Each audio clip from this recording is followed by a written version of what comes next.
A estratégia do dia. O podcast original da Bloomberg Linha. O ultraluxo nunca esteve tão embaixo. Enquanto marcas como a LVMH, que controla a Louis Vuitton, líder do setor, que divulgou vendas mais fracas do que o esperado no último trimestre, foi acusada de vender uma bolsa Dior, que custa cerca de $60 para ser fabricada por $2.800, a Coach, da Tapestry, está lucrando com o apelo de sua bolsa Tab, de $495. Um sucesso viral que custa uma fração de um modelo de ombro semelhante ao da Dior ou da Chanel. E esse é apenas um exemplo de como as marcas de luxo de nível médio têm resistido à atual incerteza econômica de forma melhor do que as marcas de ultraluxo e fast fashion, já que os consumidores buscam qualidade e valor sem os preços altíssimos em meio a uma economia global mais fraca. E parando para pensar até aqui, no Brasil a gente vê uns exemplos assim, né? Várias marcas que não são caríssimas, tentando apostar em qualidade e tudo mais, ou muita gente buscando, né, as formas de consumo pelo TikTok, por exemplo, bolsas virais, roupas virais, do que marcas mais tradicionais, né? Vocês também repararam isso? De toda forma, a gente também vai falar sobre como muita gente está sendo entrevistada por um robô.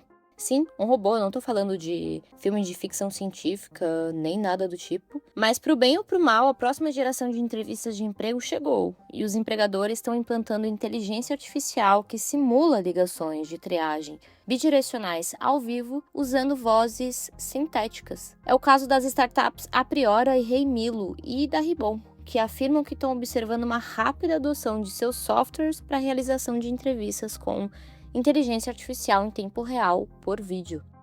À medida que os consumidores ricos reduzem os gastos, as marcas de nível médio têm um desempenho cada vez melhor. A Tapestry, que também é proprietária das marcas Kate Spade e Stuart Weitzman, recentemente elevou seu guidance para o ano após divulgar resultados trimestrais acima das estimativas dos analistas. A Amer Sports, que é dona das marcas de roupa esportivas premium Salomon e Arc'teryx, também aumentou suas projeções para o ano completo, enquanto a Capri Holdings, a dona da Michael Kors, sabe? E da Hugo Boss, superaram as expectativas do mercado. A Ralph Lauren também é considerada uma outra vencedora nessa disputa, oferecendo uma ampla faixa de preços e mantendo o apelo por meio de seu design clássico, de acordo com Mary Ross Gilbert, analista sênior de varejo da Bloomberg Intelligence. As vendas nas mesmas lojas aumentaram 13% nos 3 meses até 29 de março, que representa quase o dobro do que os analistas projetavam para o período. Enquanto isso, as gigantes do luxo Hermes International e a Kering, que é dona da Gucci, se juntaram à LVMH, que eu citei mais cedo, e acabou decepcionando os investidores na mais recente temporada de lucros, né, que eles divulgam os balanços financeiros, enquanto o lucro da Chanel, que é de capital fechado, despencou. No outro extremo do espectro, o fast fashion também está enfrentando suas dificuldades, isso não é só do ultraluxo. Charles Allen, analista sênior da Bloomberg Intelligence, disse que viu um ambiente mais difícil para o setor. Os preços mais altos da Zara e menos promoções da H&M estão desencorajando os compradores, acrescentou ele. A Inditex, proprietária da Zara, a Enes Mauritius e a Primark, de propriedade da Associated British Foods, relataram um crescimento mais lento ou até nem atingiram suas metas. Enquanto as vendas nas mesmas lojas da JD Sports Fashion caíram 2% no primeiro trimestre, espera-se que caiam novamente. Agora, para a gente entender o que está acontecendo, a gente precisa falar sobre as tarifas, porque elas são uma das principais razões para a desaceleração do luxo mais recente. Porque deixam os varejistas que visam os compradores de valor com pouca margem de manobra. A Fast Retailing, proprietária da Uniqlo, já alertou que isso poderia prejudicar os lucros futuros, enquanto a H&M diz que pode aumentar os preços para compensar o impacto, o que poderia afastar ainda mais os compradores. Ainda assim, a gente não pode falar de um movimento único. É verdade que alguns consumidores estão retornando às lojas e as vendas da Primark nos Estados Unidos cresceram em abril. Em parte, o que pode ajudar a explicar essa mudança foi essa troca do feriado de Páscoa para o mês, depois de encolherem nos 2 meses anteriores, de acordo com dados de vendas coletados pela Bloomberg. Enquanto isso, os salários dos Estados Unidos continuaram a crescer em abril e o país ainda está em um nível pleno de emprego, com uma taxa de desemprego em 4,2%. Porém, entretanto, todavia, os gastos dos Estados Unidos em abril foram interrompidos. Abre aspas. Se as pessoas tiverem dinheiro e virem algo tentador, elas irão gastar. As pessoas nem sempre se comportam como dizem que vão se comportar. É verdade. Agora a gente vai falar sobre ser entrevistado por um robô. O que me pareceu uma notícia surpreendente. Não imaginava que a inteligência artificial já tinha chegado nesse nível de aprimoramento, né? Mas os candidatos a vagas de emprego, para vocês entenderem, que é o caso das startups a Priora, Reimilo e Ribon, que eu citei na introdução, é que os candidatos conversam com um recrutador, entre muitas aspas, eu estou fazendo aspas com os meus dedos agora, de inteligência artificial, que faz perguntas de acompanhamento, analisa as principais habilidades e até dá feedbacks aos gerentes de contratação. A ideia é tornar as entrevistas mais eficientes para as empresas e mais acessível para os candidatos, sem exigir que os recrutadores estejam disponíveis a qualquer hora. Arshan Ganhamani, cofundador e CEO da Ribon, uma startup de recrutamento com inteligência artificial com sede em Toronto, que recentemente levantou 8,2 milhões de dólares em uma rodada de financiamento liderada pela Radical Ventures, disse que há um ano essa ideia parecia insana, mas agora está bastante normalizado. De um lado, os empregadores são atraídos pela economia de tempo, especialmente se estiverem contratando em grande volume e realizando centenas de entrevistas por dia. Do outro, os candidatos a emprego, especialmente aqueles em setores como de transporte e enfermagem, em que os horários costumam ser muito irregulares. Imagina você marcar uma entrevista com um enfermeiro, por exemplo, ele tem uns horários meio, complicados.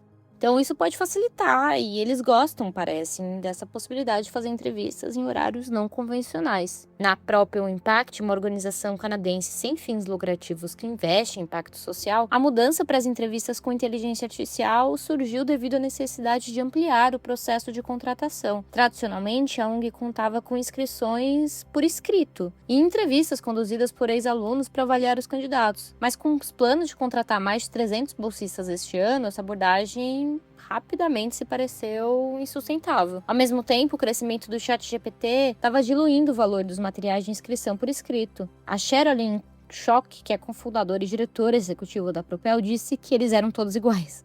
A mesma sintaxe e os mesmos padrões apareciam. A tecnologia que permite que a IA converse com os candidatos a emprego em uma tela vem sendo trabalhada há muitos anos. Empresas como a HireVue foram pioneiras em entrevistas em vídeo unidirecionais e assíncronas no início da década de 2010 e posteriormente adicionaram uma pontuação automatizada usando expressões faciais e análise de palavras-chave, recurso que atraíram tanto interesse quanto críticas. Mas essas plataformas deixaram a experiência um tanto estática, candidatos falando para uma tela sem interação, deixando as respostas gravadas para um ser humano depois olhar, sabe? Então foi só com o surgimento de grandes modelos de linguagem como o ChatGPT no final de 2022, que os desenvolvedores começaram a imaginar e até a criar algo mais dinâmico. Enquanto a Ribon foi fundada em 2023 e começou a vender seu serviço no ano seguinte, a Reimilo e a Priora foram lançadas na mesma época e também registraram um rápido crescimento, embora cada uma tenha se recusado a compartilhar o número de clientes. Mesmo assim, todo esse lançamento não foi isento de falhas. Alguns vídeos que circulam no TikTok mostram bots de entrevista repetindo frases ou interpretando mal respostas simples. Um exemplo que foi muito compartilhado, que eu achei muito interessante,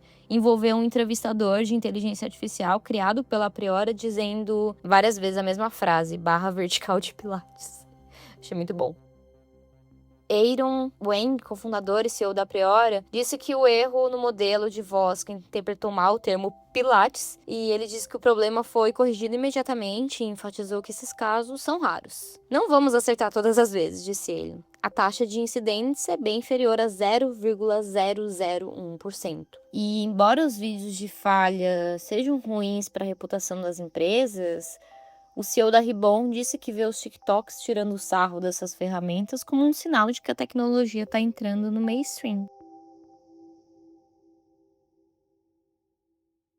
Agora, os candidatos que se inscreveram na FinChat, que usa a Ribon para suas entrevistas de triagem, são notificados antecipadamente de que falarão com uma inteligência artificial e que a equipe está ciente de que isso pode parecer um tanto impessoal. Abre aspas. Quando enviamos o link para a entrevista, informamos que sabemos que isso é um pouco distópico e que tira o humano dos recursos humanos, disse Dennis. Essa parte não está perdida para nós.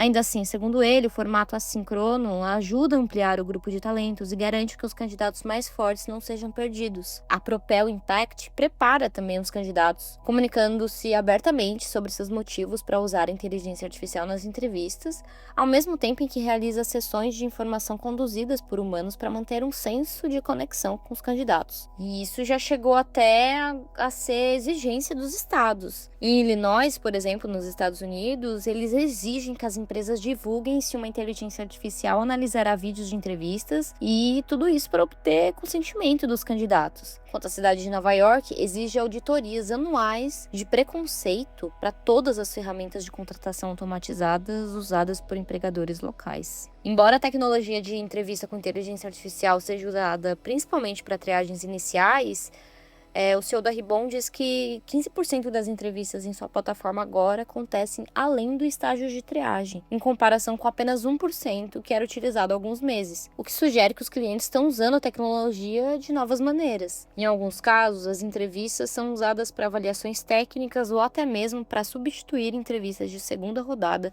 com um ser humano. Mesmo com a inteligência artificial lidando mais com o processo de contratação, a maioria das empresas que vendem a tecnologia ainda veem como uma ferramenta para coletar informações e não para fazer a chamada final, sabe, a decisão? Abre aspas. Não acreditamos que a inteligência artificial deva tomar a decisão de contratação, disse Raghavan.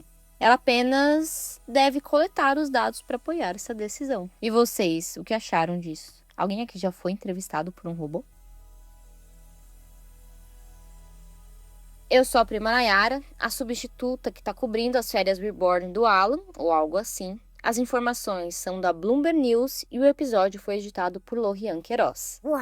E vamos para a leitura de comentários de vocês, que eu fiquei muito feliz que vocês mandaram vários comentários. Bom, vocês mandaram muitos comentários sobre a capa do episódio e eu vou deixar essa deliberação para o Alan guardar os comentários de vocês para ele dar uma olhada, pois eu sou apenas a substituta, mas muito legal saber o que vocês acharam e acham dessa capa nova, e não deixem de continuar buscando a gente, né, por favor. A Brenda Verso disse: eu gosto das capas combinando com o tema, eu achei legal. Não faz sentido falar que tá mais difícil de achar, sendo que existe uma coisa chamada barra de pesquisa. Ou é só seguir o podcast, e aí ele sempre estará na página inicial. Olha a canetada da Brenda. Vocês já seguem o nosso podcast? A Grazi My Lord disse: eu voltaria com a capa antiga, a identidade visual era boa. A Erika Bem disse: achei as capas bem melhores e gosto da forma da prima Nayara conduz o episódio, os efeitos sonoros, socorro. Muito obrigada, Erika. O Ale escreveu: acho que poderia mesclar as ideias, tipo ter um elemento trazendo a temática do dia, mas manter o restante da imagem sempre igual. Acho que facilitaria ao achar o podcast. O Naru Rodo fazia isso em suas capas, acho uma boa referência do que eu quis dizer. Poxa, muito obrigada, Leão, uma ideia bem bacana mesmo, eu vou passar pro Alan assim que ele voltar. E a Ivana Maziero disse: achei estilosa a capa do episódio, traz mais sentido visualmente sobre o assunto do episódio. Não te abandonamos, prima Nay, estaremos comentando sempre aqui. Muito obrigada, gente. Se vocês quiserem contar um pouco o que vocês fizeram no final de semana, deixa aqui nos comentários. E boa segunda-feira pra vocês. Um big beijo. Até mais. Tchau!